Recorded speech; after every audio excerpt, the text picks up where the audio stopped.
Hey everybody, like I told you, we've had a lot of work done, so what and why?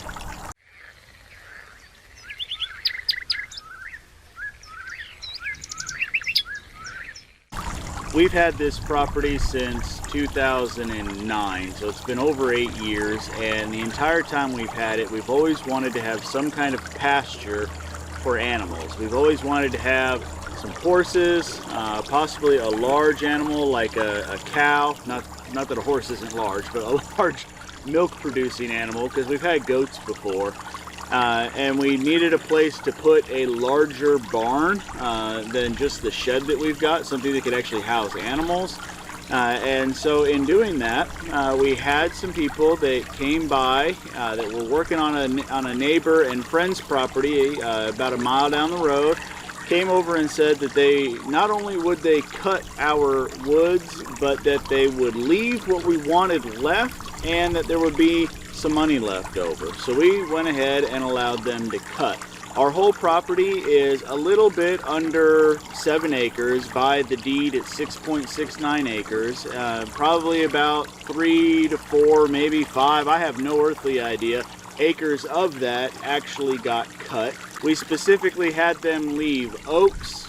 We had them leave some of the tulip poplar, so the oaks can leave nuts behind for not only deer and wildlife, but also for whatever animals we run back there. We left the tulip poplars because that's some of the earliest forage for our honeybees. We left big ones and small ones so we can try to make sure that we have that development over the course of the years as well.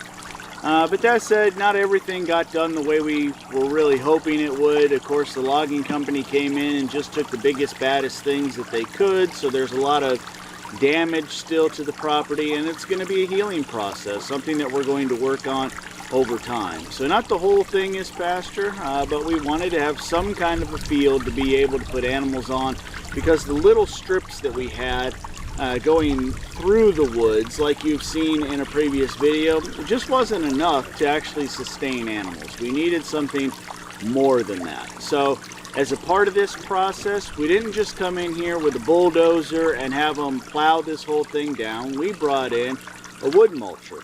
And so all the money that we made off of the timber got put back into hiring a mulching company to come in here and mulch up the stumps and the branches that were left on the ground.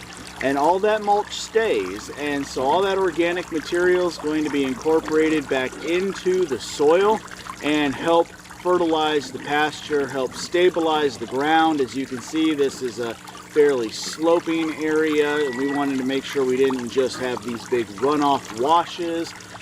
So doing the mulching was a bit of that compromise, of being able to say, yes, we cut trees, but we also left the a large portion of that organic material back into the earth where it came from, and try to revitalize and be a bit of a steward toward this area, this part of our property. So I hope you've enjoyed watching the drone footage and all the action shots on this, and this is kind of what's been working this entire summer. Our patrons have seen this months ago, because that's how long ago that we first decided to go ahead and do this. But it took time to get the cutting done, then it took forever to get the mulching company scheduled, and so now finally here we are. So what's next is to start putting down some different kinds of seeds like wheatgrass and clover that can actually grow around here over winter. So look back for that. Thanks again to all of our patrons who supported us. And thanks to all of you who take the time to watch the videos. If you've got any particular questions about this, I know you've seen me do all sorts of permaculture related videos, very small gardening, and it might be a bit of a surprise that, holy cow, we cleared a large portion of our property. But I don't know what your questions might be. So if you've got one, leave it down below and I'll do my best to give you an answer. Thanks so much for taking the time to watch. We'll see you next time. Bye.